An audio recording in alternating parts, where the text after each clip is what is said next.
was back. It started midweek, and I want to start off by speaking about Manchester United. Now, this will be in two parts, what I'm about to speak about, because obviously their 1-1 draw to Burnley and Southampton. If they had won both, they would have been 6 points clear in the top four. So, it's fine margins, but they currently sit outside of the top four race. And I'm going to speak about this in two parts. You have the off-field side and the more mentality side, and the on-field just lack of whatever it is. Now, I'll speak about the on-field stuff first, and I won't touch on a certain English centre-half captain because I'll speak about him later on. But it's kind of weird how obvious a lack of defensive midfielder that they have. It's bizarre that I can see it, 99.99% of United fans can see it, 100% of the media can see it, and they can say that they don't have a defensive midfielder, and yet they just persist with not buying one, persist with playing McTominay there, who I think is a fine player, but he's not a Manchester United level player in terms of starting at defensive midfield, starting as a six for them. And it's probably the most important position on the pitch, because what United lack in terms of defensive structure, which is probably their biggest weakness in terms of just overall structure, because what a defensive midfielder gives you, and I'm not even talking about a world class like a Rodri or like a Casemiro. I'm talking just about a solid someone like a Yves Bissouma, right? Who's good, very good in fact, but not world class, not like a Fabinho level, right? But what Fabinho does to Liverpool is it makes Virgil van Dijk and Joel Matip and Trent Alexander-Arnold and Andrew Robertson a 10 times better player, purely because he's that barrier, and he puts out fires, he can distribute, he expands the play. So what United potentially lack in terms of clear distribution from the back and solid structure actually comes from the lack of a quality defensive midfielder, because someone like a Rice or someone like a Wilfred Ndidi, right? I know Wilfred Ndidi to a lesser extent because he's more of a destroyer and a ball-winning midfielder rather than a deep-lying playmaker. But what they do is that they provide options. They'll drag a striker out of position to cut off the passing lane, thus creating better and more obvious and more advanced passes, right? And they, I don't know, it's hard to articulate because it's just something that they need to do without it really being there's no reason, they just need to do it. If they had Declan Rice at the base of that midfield, he puts out fires, he puts out little counter-attacks, makes a professional foul here and there, does a well-timed tackle, heads the ball away, clears the ball, whatever. That makes Maguire and Varane instantly better because they have to defend less. And when they have to defend, it will be in less precarious situations, because the more precarious the situation, the more likely the defensive midfielder is to stop it.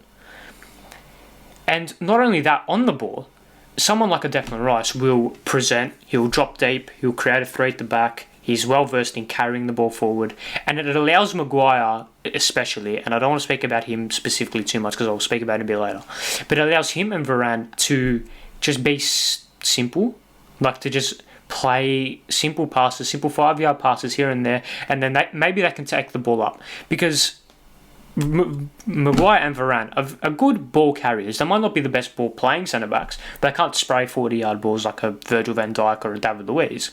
But they're big units who can carry the ball forward. Varane especially is very quick, and he can take the ball forward, he can break into midfield, and he can then dictate the play from there.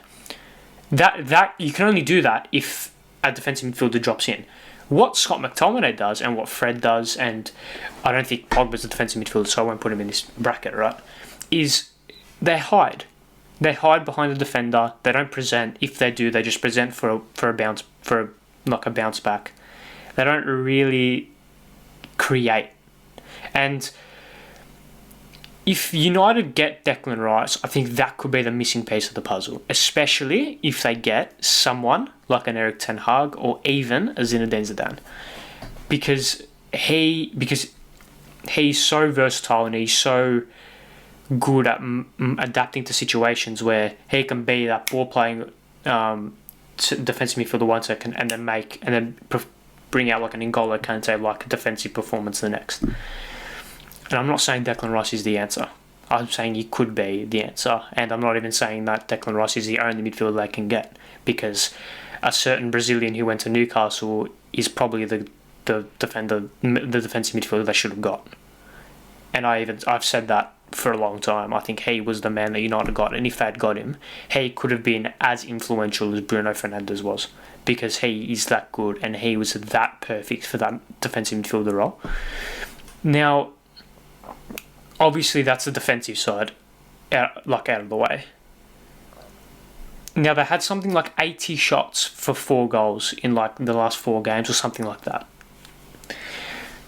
I don't understand how is it a confidence issue? Because a team with Ronaldo, Bruno, Rashford, Pogba, these quality players, how are they not scoring enough goals? And what my mind goes to is confidence, because of the hole that they're in. They're in a very deep hole, and it's a thing of they need to get that goal. They need to score. They don't like.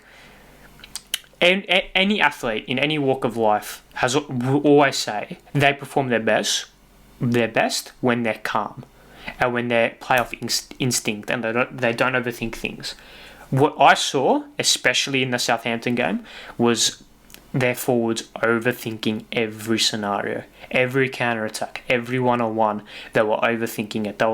They took that fraction of a second, that half a second too long. Bang, you get shut down, keeper comes out, defender closes you down, and like end of the attack. And that's where someone like a Cristiano Ronaldo, who I wasn't that keen. Now, I want to be careful when talking about Ronaldo, because obviously he's probably one of the best players in the world at the moment, and one of the best players to ever play the game. I would go as far as to say he's definitely top 3, probably even top 2 to ever play the game, right? And he obviously has a proven track record. He has more credits in the bank than 99.999% of footballers on the planet. Yet, I do think he's had, I wouldn't say he's had a negative influence on the team, but he certainly hasn't had a positive one. And you can tell. And this is where I'm going to slowly sway into the off-field and more mentality issue, because Ronaldo came to raise standards. And before I delve deep into this, Ronaldo is not the problem. He certainly is a problem to an extent, just like pretty much all the players are a problem to an extent. He's not the main one, probably not even in the top 10. But with Ronaldo, he's this leader. He's this like presence, this charismatic leader. When he's pretty much throwing his toys out the pram and storming off against Burnley at full time, it's not a good look at all. And his undroppable nature isn't creating, in my opinion, a good atmosphere for that United team, because he's pretty much obliged to start every game, even when the game doesn't suit, the style doesn't suit him. And the reason why I was very worried about Ronaldo coming was I don't think Ole was the best person to get the best out of him. I was proven right to an extent. Obviously, he did have a very, very, very good start of the season, but he has slowly petered off, and under Rangnick, it's actually gone even worse. The reason why is because Rangnick's system is high tempo, high intensity. You can't sacrifice for a player. What you get with Ronaldo is you sacrifice. You sacrifice potentially another attacker for Ronaldo because he's equivalent of 2 attackers, right?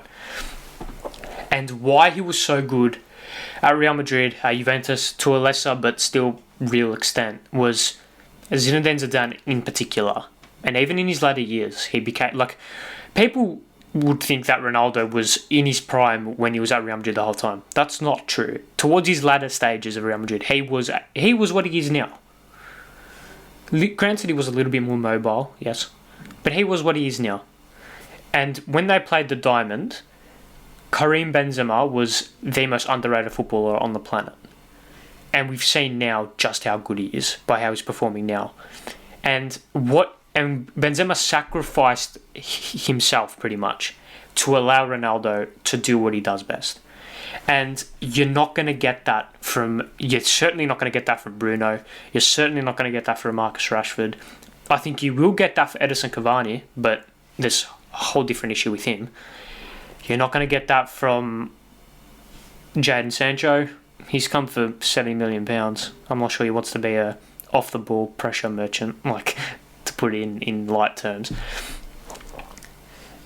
It's a thing of there's so many problems with them off pitch, right?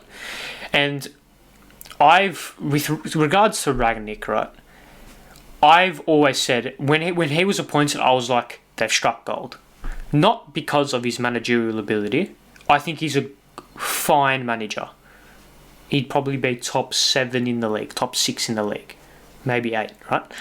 But as a footballing brain, he's out of this world good. Look at the work he's done in bringing in players before they're the best. That's what United have. See, it's this thing when players know they're the best, they have an ego, right? So what you need to do is get players there's 2 advantages for getting players when they're young. You get them for cheap. You get them for cheap, obviously, and then you get them when they don't have an ego. When a player is young and hungry, they will fight for their place in the team. That's what Rangnick has that ability to identify. He identifies players who are young and are hungry, right? So United's problem, I'm struggling to articulate this properly, but what United have done is they've identified the big fish, your Jadon Sancho's, your Bruno Fernandes was the best player in the Portuguese league, right? Your Paul Pogba's, your Cristiano Ronaldo's, etc., etc. They've identified them pretty easy. Everyone knows how good they are. What Rangnick will come in, in the coming seasons, is he'll identify the young players who haven't quite proven themselves yet, and they will have a point to prove, and they will be more willing to sacrifice themselves for a place in the team because they know where they want to get to, and they don't have this ego of I'm so good, I need to play every week, and I need to play in a certain role. So it's going to be very interesting to see who they bring in. I think Erik ten Hag is the answer, although I think if City are smart, they get Erik ten Hag in ASAP because he is the successor to Pep Guardiola, and it's nearly uncanny how similar they are and how similar they play in terms of their teams. It's near uncanny, right? And I do think United would be more suited to a Zinedine Zidane. And what you get with Zidane is a person who, firstly, is a master man manager. Like, he got that Real Madrid side to play unbelievable football when there was Bale, Benzema, Modric, Kroos, Varane, Ramos, Ronaldo, Casillas, all these, Dani Carvajal, all these egos, Marcelo, I can keep going on, Bale, Isco, like, all these egos in the team, and he got him to click because he's so intelligent. And he's potentially the only manager in the world, I would go as far as to say, where every single footballer on the planet respects. Because if you're Paul Pogba and Ole Gunnar Solskjaer walks in the room, Paul Pogba will look at Ole Gunnar Solskjaer and think, who the fuck, like, who are you? Like, with all due respect, who are you? Whereas everyone knows who Zinedine Zidane is. He's probably top 10 footballers ever. So everyone will have respect for him. No one will want to cross him. That's my thoughts on it. I'll speak about a certain English centre half a bit later. But yeah, that's my 2 cents on the problems United have and what they could do to fix it, because it's going to be tough.